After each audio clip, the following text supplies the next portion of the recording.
Doctor पूज्य गुरुदेव श्री योगेश जी महाराज, तपस्वी श्री योगेश जी महाराज एवं हमारी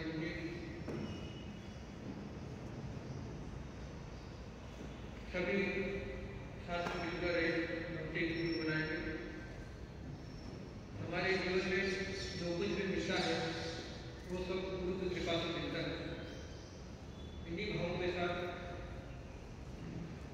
मेरी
भक्ति के वो तार निकलते हैं अवतार बनाने के। ऐसे गुरुदेव गुरु महात्मा के पावन चरणों में मेरा आनंद करना। उपस्थित सज्जनों, शिष्य माताएं बहनों, आज क्या है? दीक्षा। आवाज नहीं आई। हाँ, मैं समझी आपकी दीक्षा। अगर हो जाए तो आपके गुरुदेव भी विराजमान है और इधर भी पाठक खाएंगे। आज गुरुदेव की क्या है? दीक्षा है। उन्होंने जीवन को कैसे जिया है, कैसे अपने जीवन को क्या है निखारा, गुरु के चरणों के अंदर रहकर क्या किया अपने जीवन को। कौन उस आत्मा को जानता था जब जन्म लिया था? कहाँ लिया था जन्म? चिंचोड़ी में। और दीक्षा कहाँ हुई? ये भी। दोनों ही गांव बाजू बाजू में है और दोनों ही भूमि का दर्शन करने का सौभाग्य मिला। वो धरती और वो माटी क्या हो गई? पवित्र बन गई। ऐसे महापुरुषों का जहाँ जन्म होता है, जहाँ दीक्षा होती है, वो भूमि भी क्या हो जाती है? पवित्र बन जाती है। वो माटी भी पवित्र बन जाती है, चंदन बन जाती है। वो त्याग की खुशबू उसमें आने लगती है, वैराग्य की खुशबू आने लगती है। ऐसे हमारे गुरुदेव आचार्य भगवान जामिनी के अंदर क्या है? उनकी दीक्षा गुरु कौन थे? रत्न ऋषि जी महाराज, जिनके चरणों में रहकर रत्न ऋषि जी महाराज को एक रत्न हीरा मिला, को हीरो हीरा मिला। उनको परखा, उनको जीवन के अंदर देखा, या आगे चलकर क्या बनेगी? महान आत्मा बनने वाली। लेकिन जन्म लिया था तब किसी को मालूम था कि हमारे समर्थन के एक क्या हमने एक दीप्तिमान आचार्य बनेंगे? किसी को भी पता नहीं था। जन्म लेते किसी को पता, लेकिन माता के ऐसे संस्कार मिले, गुरु और गुरुनी के ऐसे संस्कार मिले, जिससे अपना जीवन उन्होंने क्या बना दिया? महान बना दिया। गुरु रत्न ऋषि के चरणों में रहकर उन्होंने अपने जीवन को निखारा, उनके चरणों के अंदर रहकर गहन अध्ययन किया। उनके जीवन के अंदर विनयता थी, नम्रता थी, सरलता थी। महापुरुष होते हैं, उनमें क्या होती है? ऐसी खूबियां होती है। जयंती क्यों मनाते हैं हम? क्यों मनाते हैं? उनके जीवन चरित्र को सुनकर, पढ़कर हम अपने जीवन के अंदर कुछ बातें क्या करें? अपने जीवन के अंदर भी उतारें, अपने जीवन के अंदर आत्मसात करें। इसीलिए महापुरुषों की आपकी और हमारी नहीं मनाते। हम इतने कोई कह रहे नहीं कि महान नहीं, महापुरुषों की क्या कही जाती है? जयंतियां मनाई जाती है। दीक्षा जयंती, जन्म जयंती आदि क्या है उनका मनाया जाता है। तो ऐसे हमारे आचार्य भगवान जो क्या है, जो सर पर शोभायमान उसे ताज करते हैं, जो सर पर शोभायमान हो उसे ताज करते हैं, जो हर दिल हर घर में सुख शांति भर दे, उसे हम आचार्य आनंद ऋषि जी महाराज कहते हैं। आचार्य आनंद ऋषि जी महाराज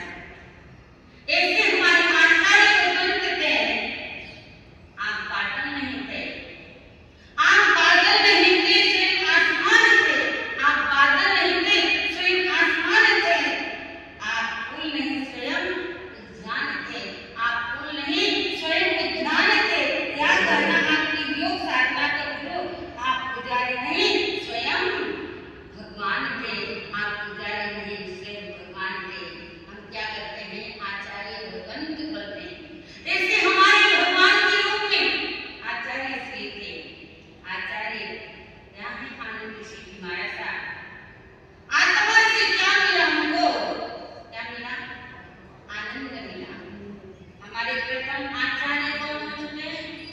आत्मज्ञान ऐसा जो आत्मा से हमको आनंद मिला, और आनंद से भी क्या मिला हमको? अरे भूल गए, शिव बात नहीं आई। आत्मा से आनंद और आनंद से देवे से, और देवे से क्या मिला? शिव मिला। जैसे सौभाग्यशाली हमारी आत्मा में अगर आनंद है तो सब कुछ है, और अगर आत्मा में आनंद नहीं है तो जीवन जीना भी क्या हो जाएगा? क्या हो जाएगा? दुष्कर हो जाएगा। तो हर हाल में आनंद क्या है? अपने जीवन के अंदर रहना। ऐसे आचार्य भगवान भगवान को सिखा कर गए, ऐसे आचार्य भगवान हमको क्या कर गए?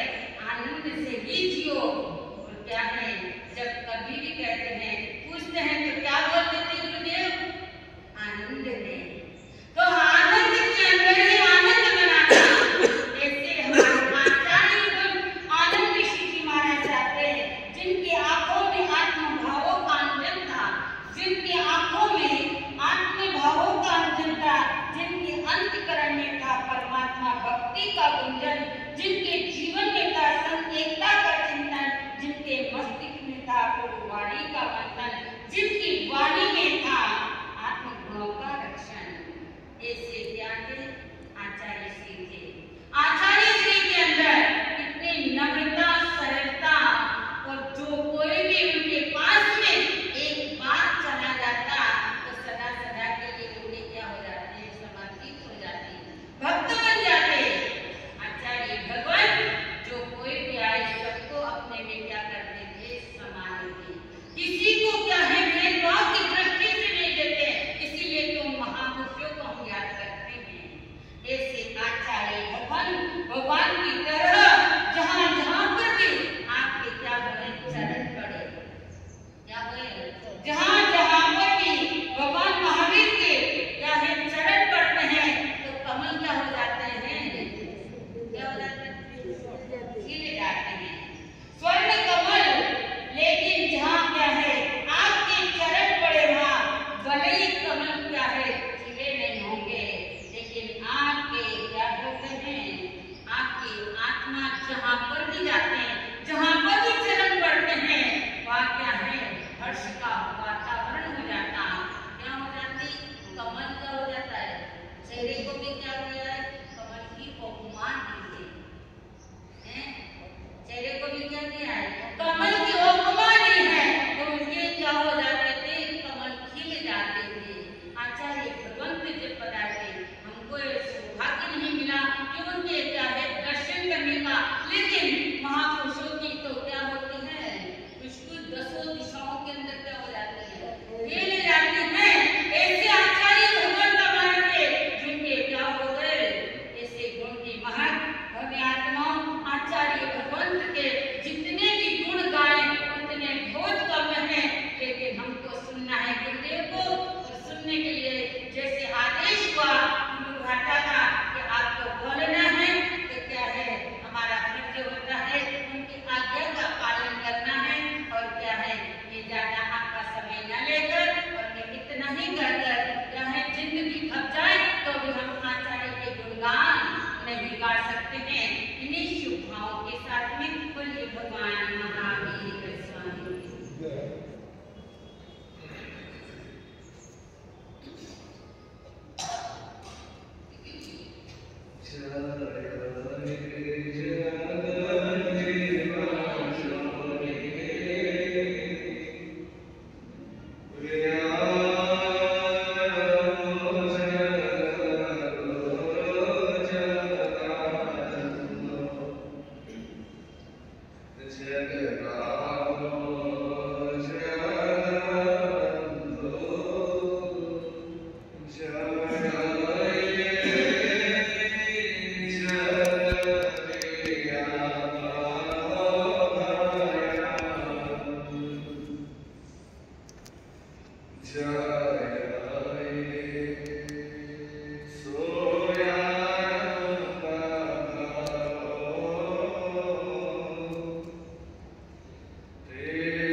नवकार साधक पूज्य गुरुदेव श्री जी के पावन चरणों में शत शत नमन।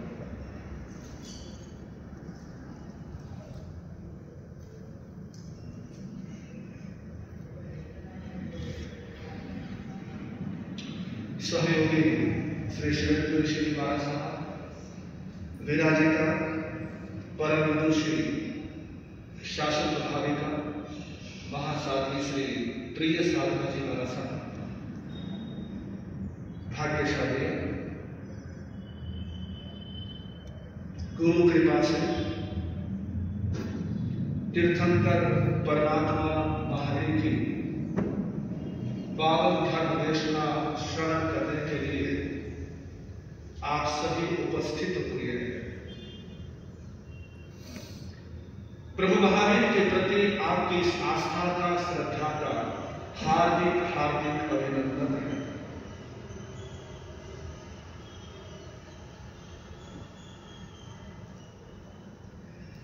प्रभु महावीर के सिद्धांत जिनके जीवन में पूर्ण रूप से प्रकट हुए थे और इस कदर उनके जीवन में प्रकट हुए कि वे भगवान की तरह पूजे गए हैं और पूजे जा रहे हैं।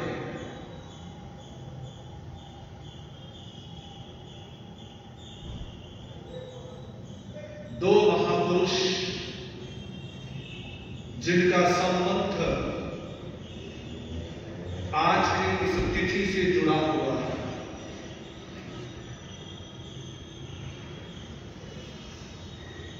आचार्य भगवंत और सद्गुरुनाथ।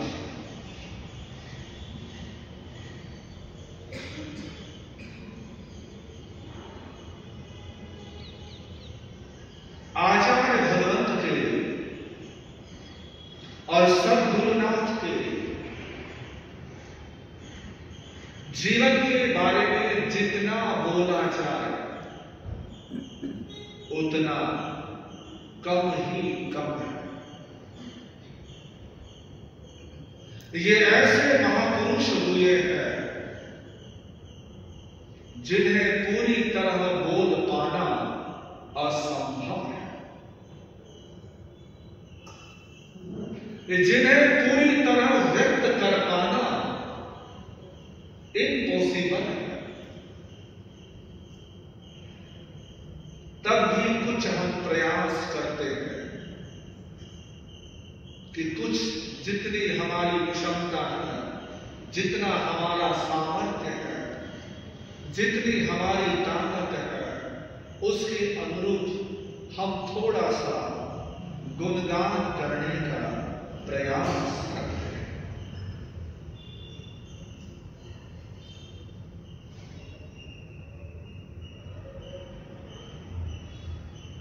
आचार्य भगवान को किन किनों ने देखा, दर्शन किए? हाँ जी, आप सब ने। बहुत बहुत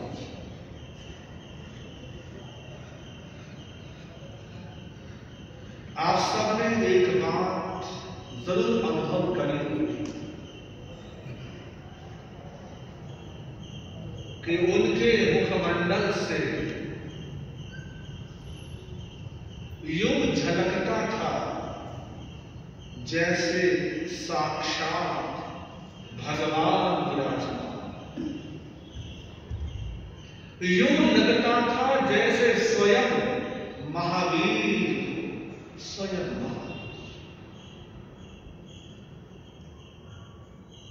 परमात्मा उनमें झलकता था, जिनवर उनमें दिखते थे। इसलिए उनके बारे में कुछ कहूं उससे पहले एक दो पंक्तियां।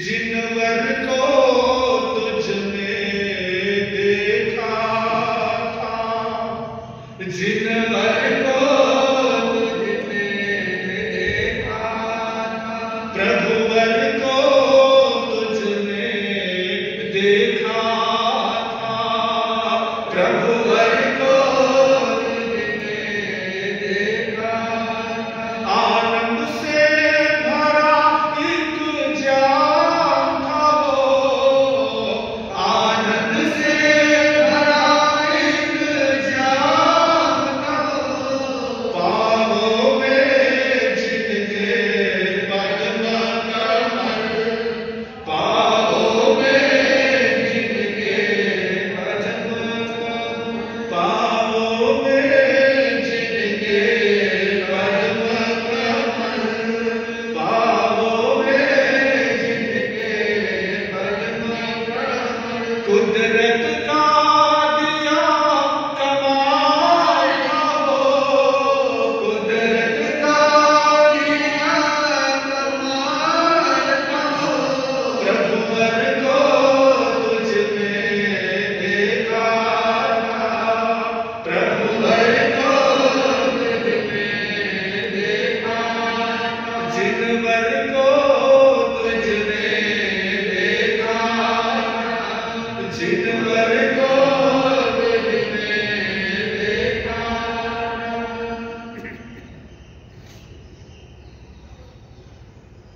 आचार्य भगवान के अनंत गुणों में से मैं 3 गुणों की बात करना चाहूंगा।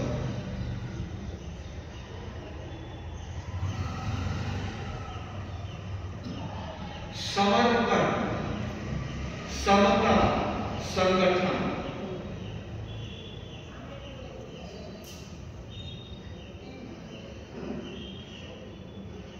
उनके जीवन का समर्पण अद्भुत, अद्भुत, बेमिसाल, लाजवाब। ऐसा समर्पण, ऐसा डेडिकेशन ढूंढे तो ढूंढ नहीं पाएंगे, कितने ही ढूंढे हमें मिल नहीं पाएगा। समर्पण किसे बोलते हैं? ऐसा समर्पण जहां अपना कुछ भी नहीं, स्वयं का कुछ भी नहीं, गुरु आदेश ही, गुरु आज्ञा ही सर्वोपरि। जो गुरु ने कह दिया वही जीवन में करना।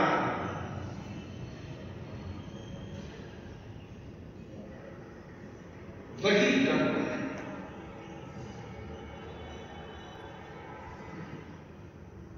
जब समर्पण के संदर्भ में भगवान की जीवन गाथा को देखते हैं तो अनेकों प्रसंग उभर कर सामने आते हैं, अनेकों प्रसंग, जहां साधारण इंसान, सामान्य व्यक्ति सोच में पड़ सकता है कि ये क्या है।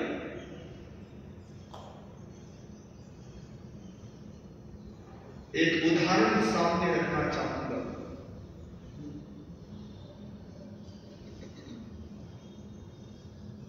चांदा, छोटा सा गांव,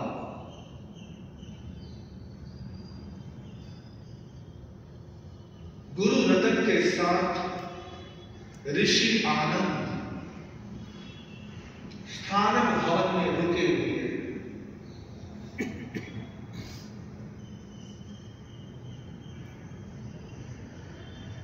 लाइब्रेरी पर नजर पड़ी ऋषि आनंद की। देखा पुस्तकें अस्त व्यस्त पड़ी हैं, पुस्तकें बिखरी हुई हैं, और उन्हें बिखरा हुआ पसंद नहीं था।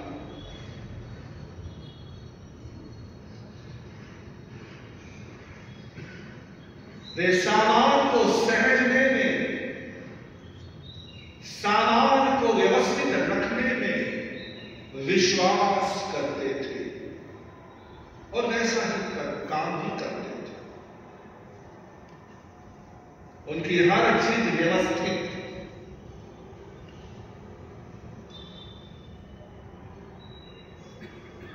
सोचा चलो थोड़ी पुस्तकें जमा देता, व्यवस्थित कर देता। पुस्तकें जमा दी, रख दी, क्रमवार। इस तरीके से पुस्तक समेट दी कि अब जो भी देखे उसे बहुत सुंदर दिखाई दे, बहुत अच्छा है।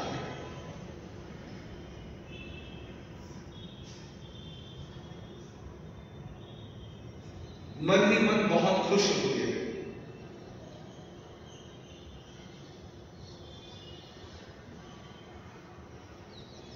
शाम का समय हुआ,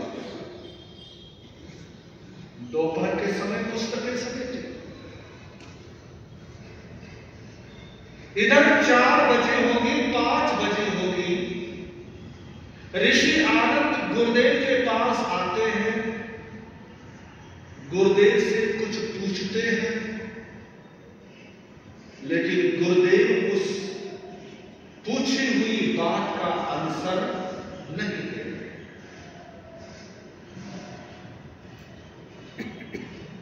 ऋषि आनंद ने दोबारा फिर बात पूछी, अब भी गुरु रतन मौन।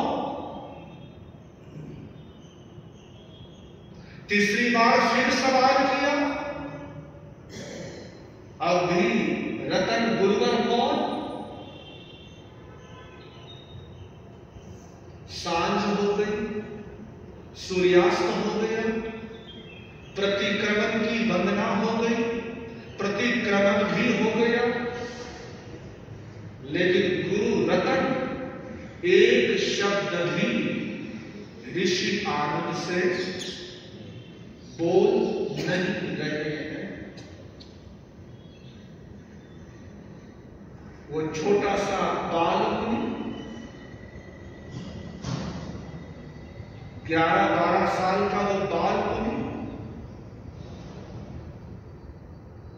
वो ऋषि आनंद मन ही मन सोचने लगे, आखिर मुझसे ऐसा क्या अपराध हुआ है जो मेरे गुरु मुझसे बोल नहीं रहे।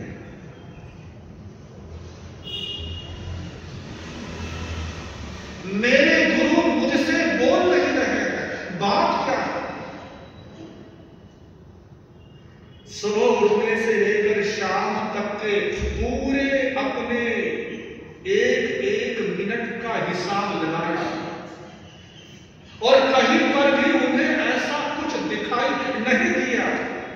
मैंने कुछ ऐसा किया हो, मैंने कुछ अभिनय किया हो, मैंने कोई असाधना करी हो, या मैंने कुछ गलती करी हो जिस वजह से मेरे गुरु मुझसे रूठे। दान संपन्न इंडिया दास जो बिना कहे समझ ले, बिना कहे समझ।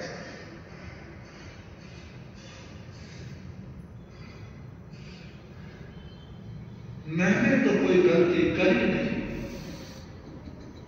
आज मैंने एक नया काम किया था, बस एक ही नया काम किया था, और वो भी अच्छा काम किया था।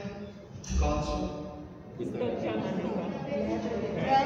पुस्तकें समेट कर रखी, लाइब्रेरी मैंने व्यवस्थित करी।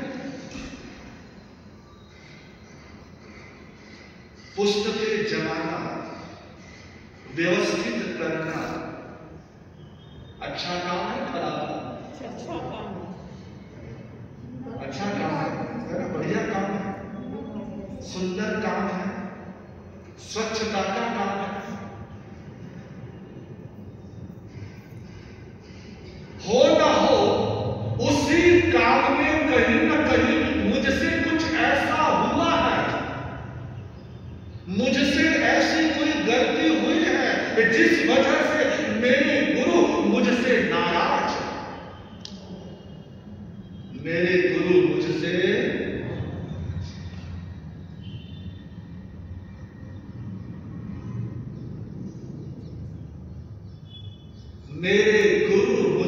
रूठे हुए।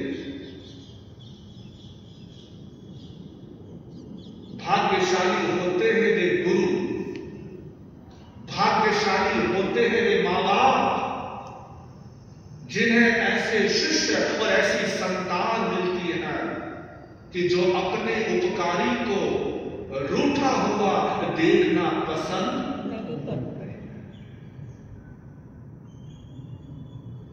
किसी कवि ने बड़ी सुंदर बात कही है, सारा जग रूठे मेरे गुरु जी ना रूठे, सारा जग रूठे मेरे गुरु जी ना रूठे, सारा जग रूठे मेरे गुरु जी ना रूठे, सारा जग रूठे मेरे गुरु जी ना रूठे, चाहे रूठ जाए सारी नगरिया, चाहे रूठ जाए सारी नगरिया, वीर प्रभु जी मोरी रंग कुछ नरिया, वीर प्रभु जी मोरी रंग कुछ नरिया।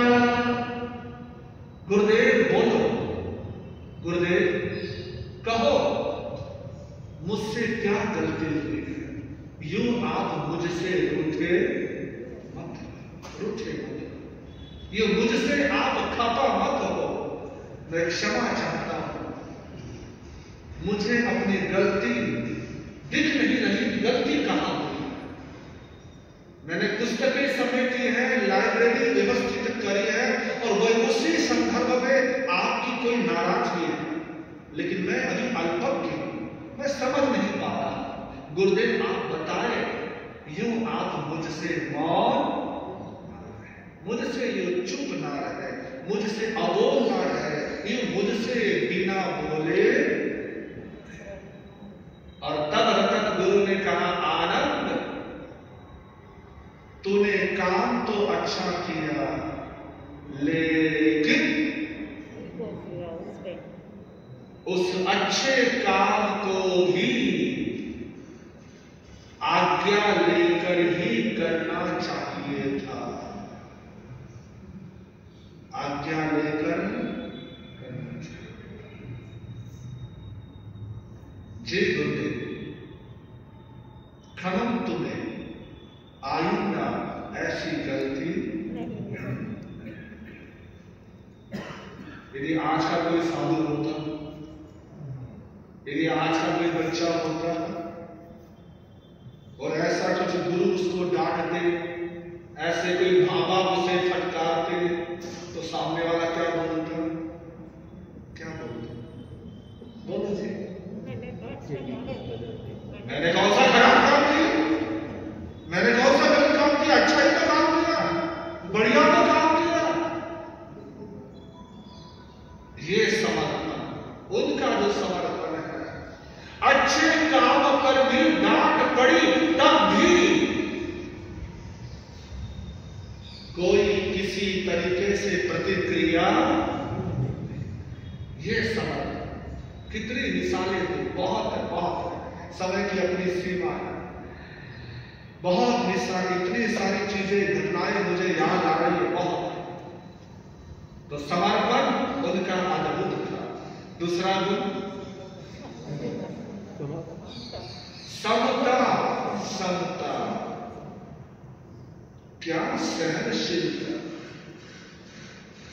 क्या सहिष्णुता,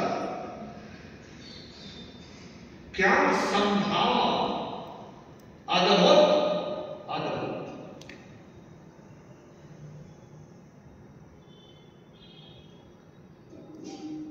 दस वर्ष की उम्र से लेकर 92 वर्ष की उम्र तक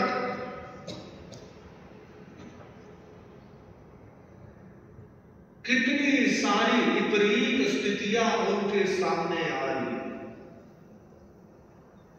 कितनी कुछ विषम परिस्थितियां उनके सामने आई।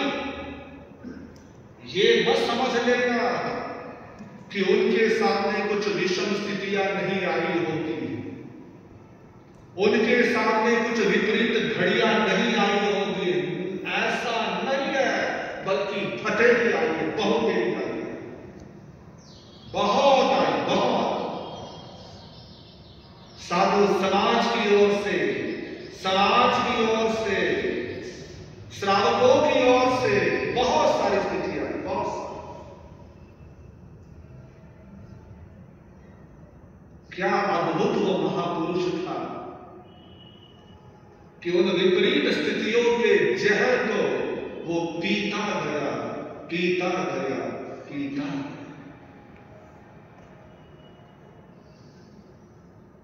मेरे भाई, मेरी बहनों, याद रखो, मरने के लिए तो एक बार जहर पीना पड़ता है। क्या कहा मैंने? मरने के लिए एक बार जहर पीना पड़ता है, लेकिन जिंदा रहने के लिए 1000 बार जहर पीना पड़ता है, 1000। ये महापुरुष होते हैं जो जहर पीकर भी अमृत ही देते हैं, अमृत। प्रसंगों की ओर नहीं जाऊंगा, बहुत सारे प्रसंग हैं कि कैसी कैसी स्थिति आई, कैसे कैसे विषम विपरीत उनके सामने सब प्रसंग बनते गए, और उसके बावजूद भी वो सहिष्णु बने रहे, समताशील बने रहे। और तीसरा गुण संगठन। आज हम यहां पर बैठे हैं, श्रवण संघ की छांव में हम सभी हैं, तो इसकी यदि मूल में, इस वृक्ष के मूल में यदि कोई है तो हमारे आचार्य भगवंत है। वे अपने प्रवचनों में भी गाया करते थे, संगठन की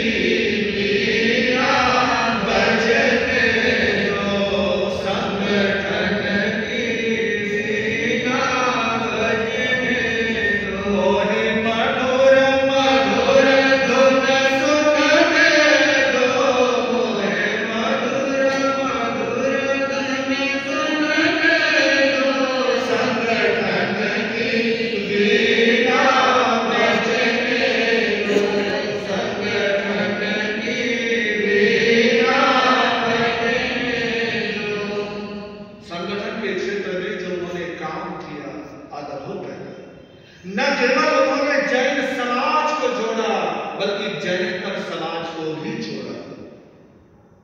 इसलिए तो वे प्रवचनों में फरमाया करते थे कि मैं जैनों का मुनि हूं, हिंदुओं का सन्यासी हूं और मुसलमानों का फकीर हूं। मुसलमानों का फकीर। उनके प्रवचन में संत ज्ञानेश्वर की ज्ञानेश्वरी आती थी, तुकाराम महाराज के अभंग आते थे, बाइबिल की सुक्तियां आती थी और कुरान की आयतें आती थी। ये था उनका संगठन। वो मानव को मानव से जोड़ने में यकीन रखते थे, विश्वास रखते थे। और इसीलिए उनको मानने वाला केवल जैन समाज ही नहीं है, बल्कि पूरा मानव समाज है।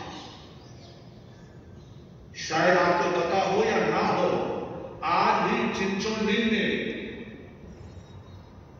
साल में एक बार भंडारा, वहां पर एक मुसलमान भाई लगाता है। मुसलमान भाई भंडारा समझ रहे हैं? अन्न प्रसादम, भोजन। एक मुसलमान भाई जो चिंचोली में रहता है, हर साल उसका नियम है, हर साल वो भगवान के उस जन्मभूमि पर अपनी तरफ से भंडारा लगाता है, लंगर लगाता है, भोजन बांटता है। उनको मानने वाला हर जाति वाला है, हर धर्म वाला है, हर मजहब वाला है, क्योंकि उन्होंने जोड़ना सिखाया, जुड़ना सिखाया। उन्होंने कभी तोड़ने की बात नहीं कही। ऐसे हमारे आचार्य हैं।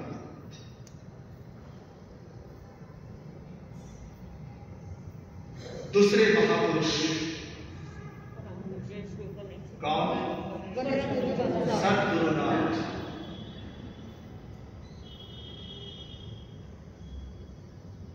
उनके जीवन में भी 3 गुण, अनेकों गुण है लेकिन 3 बातें।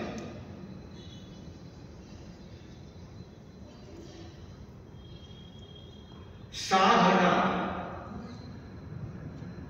समाधान और सावधान।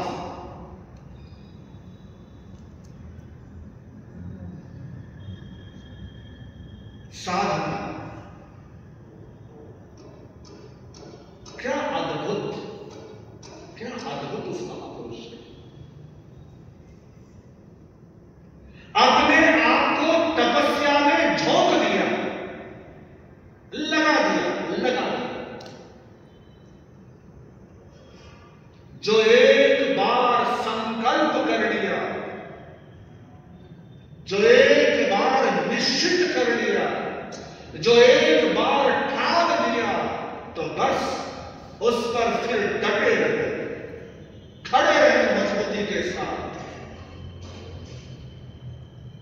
जब दीक्षा ली तभी से उन्होंने एकांतर वर्षी तक का संकल्प लिया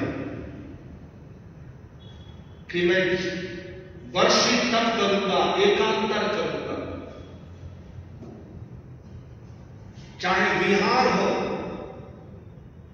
चाहे रुकना हो, चाहे क्षेत्रों में किसी तरीके की कोई स्थिति अनुकूल प्रतिकूल आए, जो मर्जी आए, लेकिन उन्होंने कभी अपनी तपस्या को खंडित नहीं।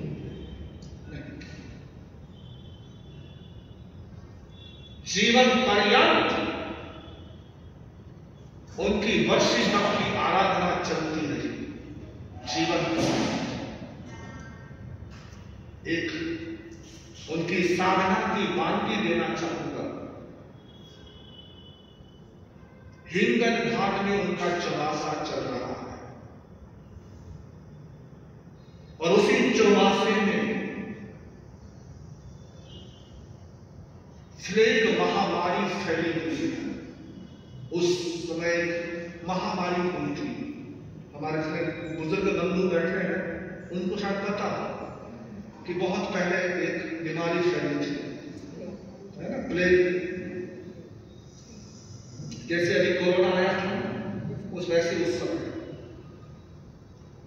यह इतिहास रहा है कि हर 100 साल बाद कुछ न कुछ ऐसी महामारी का उपद्रव आता है। ये पिछला पूरा इतिहास हमें ये बताता है कि हर 100 साल बाद ऐसा कुछ होता है। महामारी फैली, लोग घर छोड़कर, गांव छोड़कर जा रहे हैं। जैसे अब जाते हैं, कोरोना काल में गए थे, घर बंद, दुकान बंद, है ना, आदमी अंदर बंद। उस समय पशु बेचारे सोचते थे कि ये बंद हो गए, हम आजाद हो गए।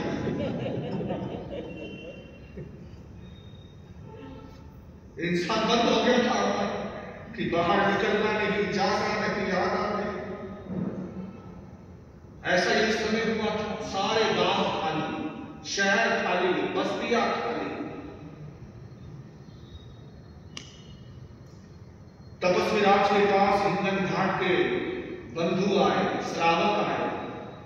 गुरुदेव, हम लोग गांव छोड़कर जा रहे हैं, शहर से दूर कहीं हम बस्ती में रहेंगे, तो आपसे निवेदन है भगवान कि आप हमारे साथ चल पड़ो, हमारे साथ चल पड़ो।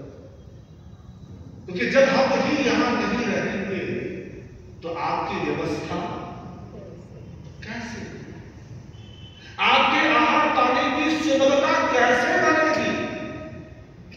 तो भगवान, हमारा निवेदन है कि आप यहां से चल करो, विहार करो। तपस्वी राज ने कहा, चौमासे में विहार नहीं। किंतु कहा भगवान, एक तो भगवान की भी आज्ञा है, कैसे कुछ प्रसन्न बनते तो चौमासे में विहार कर सकते हैं। कुछ आते हैं हमारे यहां प्रसन्न। सदगुरुनाथ ने कहा कि ठीक है, लेकिन मैं विहार नहीं करूंगा, तुम चले जाओ। सारे श्रावक चले गए, घर सब खाली हो गए। अब तपस्या का पालना कैसे पालना हो, कहां जाए, क्या खाए? आपको जानकर हैरानी होगी मेरे भाई, मेरी बहनों, कि तपस्वी राज ने जो पालने का जो रास्ता निकाला ना, सुनकर रोंगटे खड़े हो जाते हैं। स्थानक के बाहर एक नीम का पेड़ था, नीम का पेड़। उसकी पत्तियां जो जमीन पर गिर जाती और सूख जाती, उन पत्तियों को लेकर आते और उनसे पालना करते। उनसे यानी ऐसी कठिन स्थिति में भी तपस्या को छोड़ना मंजूर नहीं है। यह है उनकी साधना, यह है पराकाष्ठा। तभी तो उनके जीवन में वो लब्धियां, वो शक्तियां प्रकट हुई कि देवता भी उनके चरणों में आया करते थे, उनके चरणों की सेवा किया करते थे। ये उनकी साधना की शक्ति, ये उनकी तपस्या की शक्ति। एक प्रसंग देना चाहूंगा।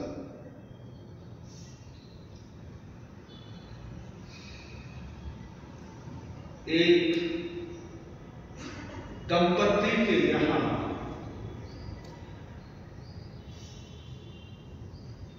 पुत्र जन्मा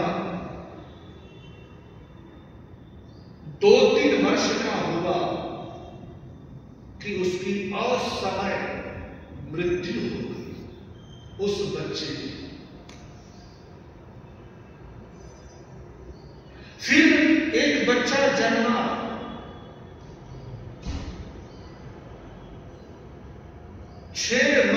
जीवित रहा, वो भी मर गया। फिर एक बच्चा जन्मा,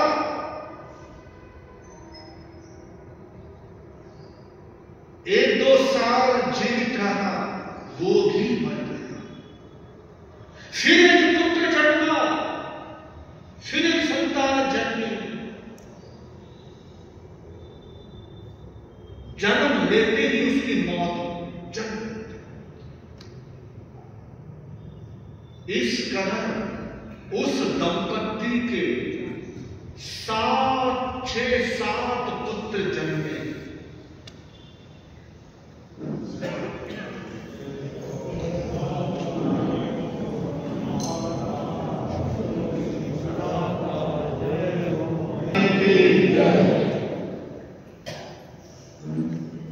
कौन सी बात? 7 पुत्र जन्मे थे, 7 पुत्र जन्मे, लेकिन क्या दुर्देव, क्या दुर्भाग्य कि एक भी पुत्र जीवित नहीं। 8वें पुत्र का जन्म हुआ।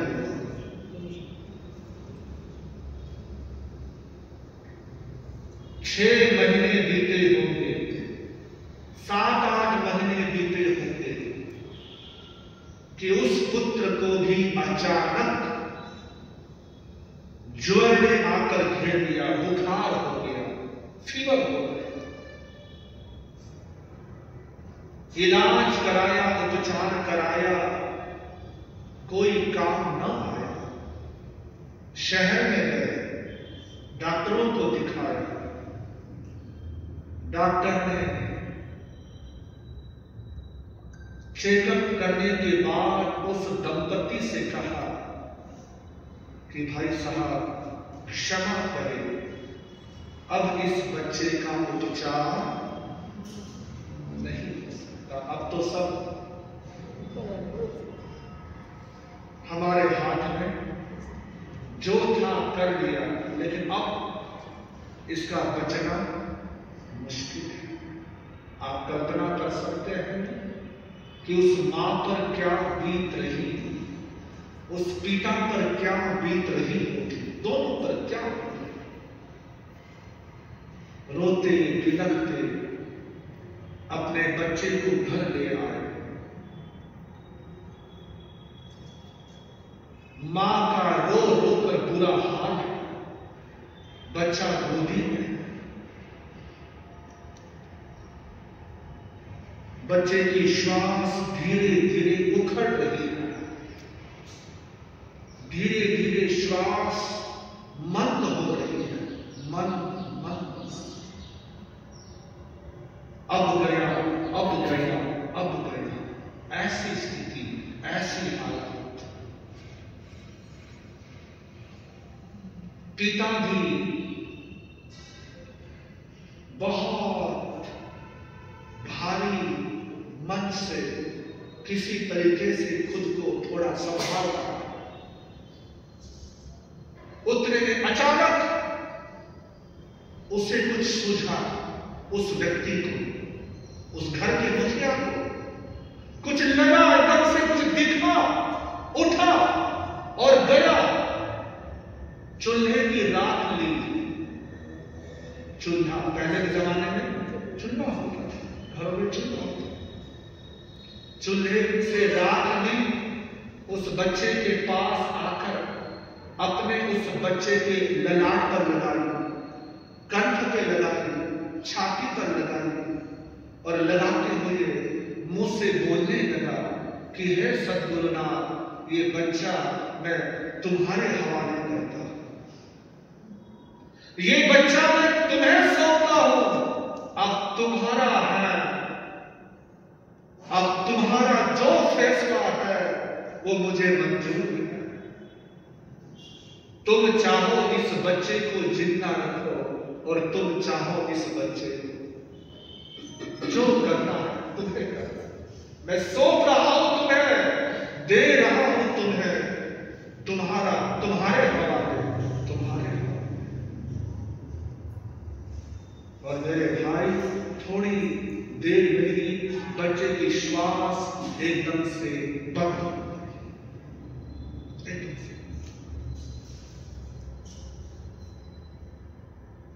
एकदम से बच्चे के श्वास बंद को देखा। पिता एकदम फदक फदक कर रो पड़ा।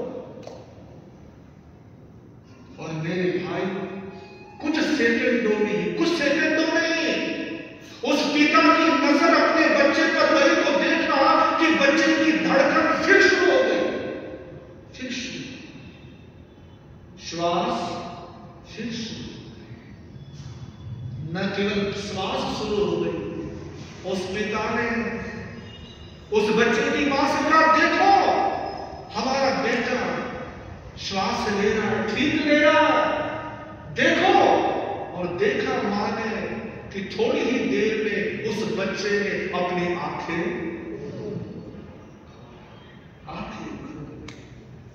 उस पिता ने जोर से जयकारा लगाया, बोलिए कर्नाटक केसरी घोर तपस्वी पूज्य गुरुदेव श्री गणेश लाल जी।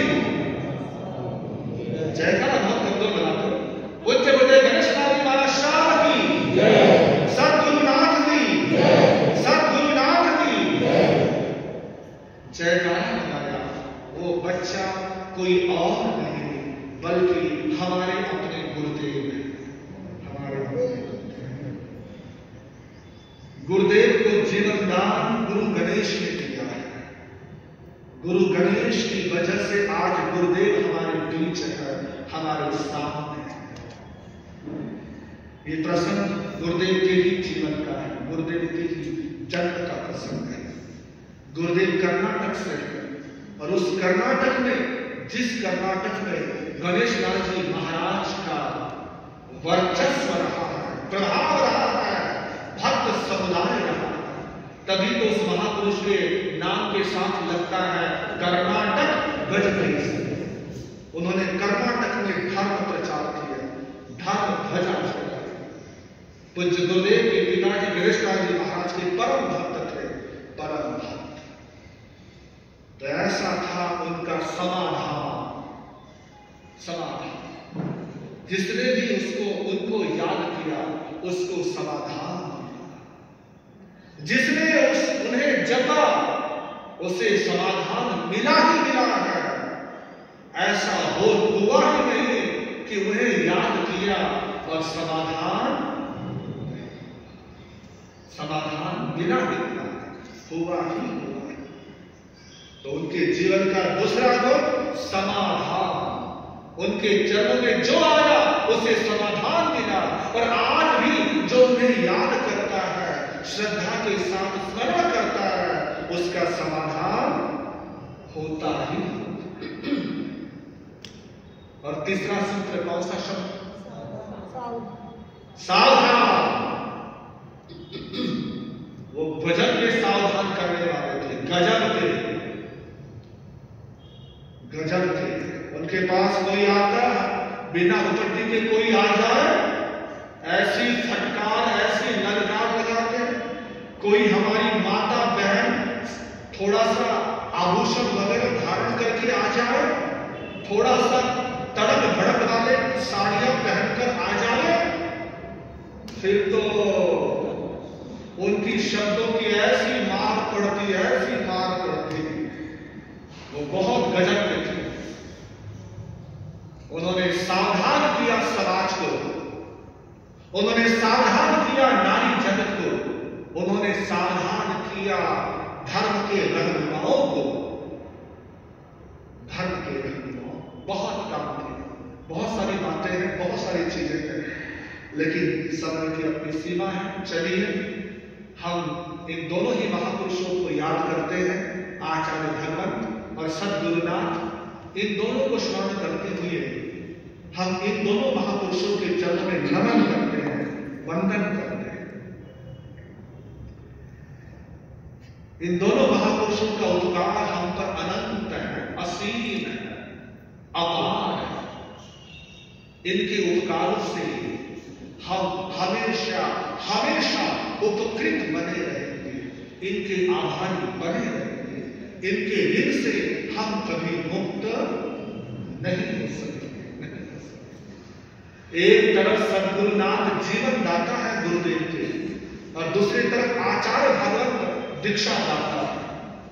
एक ने गुरुदेव को दीक्षा दी, एक ने गुरुदेव को जीवन दिया, एक ने जीवन दिया, एक ने दीक्षा दी, एक ने दीक्षा। और गुरु कल्याण उन्होंने अपना सानिध्य दिया, उनके सानिध्य में रहे, उनकी इच्छाओं में रहे, जिनकी इच्छाओं में बढ़े संयम के पथ पर, साधना के पथ पर। तो इन दोनों महापुरुषों को हम यही प्रार्थना करते हैं कि हमें ऐसी आपकी तरह शक्ति देना, आपकी तरह भक्ति देना, आपकी तरह अनुरक्ति देना, कि जैसी आपकी भक्ति, जैसी आपकी अनुरक्ति, जैसी आपकी प्रीति प्रभु के प्रति थी, धर्म के प्रति थी, वैसी हमारी भी हो जाए, हम भी वैसे ही बन जाए, हम भी आपके गुणों में से कुछ तो अपने जीवन में अपना पाए। समर्पण, समता, संगठन, साधना, समाधान और सावधान, 6 गुणों में से कोई एक गुण हमारे जीवन में आ जाए तो सार्थक होगा इनके इस दीक्षा जयंती को मनाना, सफल होगा महापुरुषों का गुणगान करना। इन्हीं के साथ जय आनंद आनंद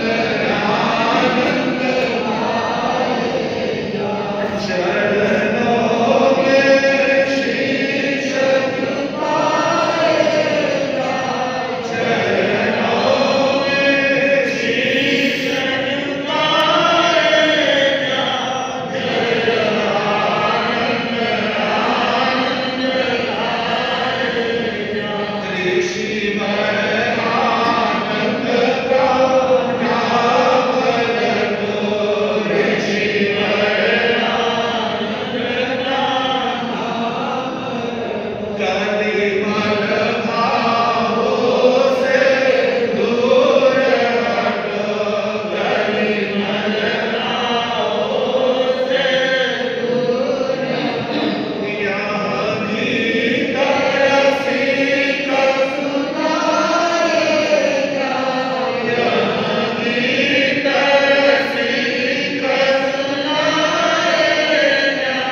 जय आनंद आनंद गाए जा, जय आनंद आनंद गाए जा। बोलिए आचार्य भगवंत की, बोलिए सद्गुरुनाथ की।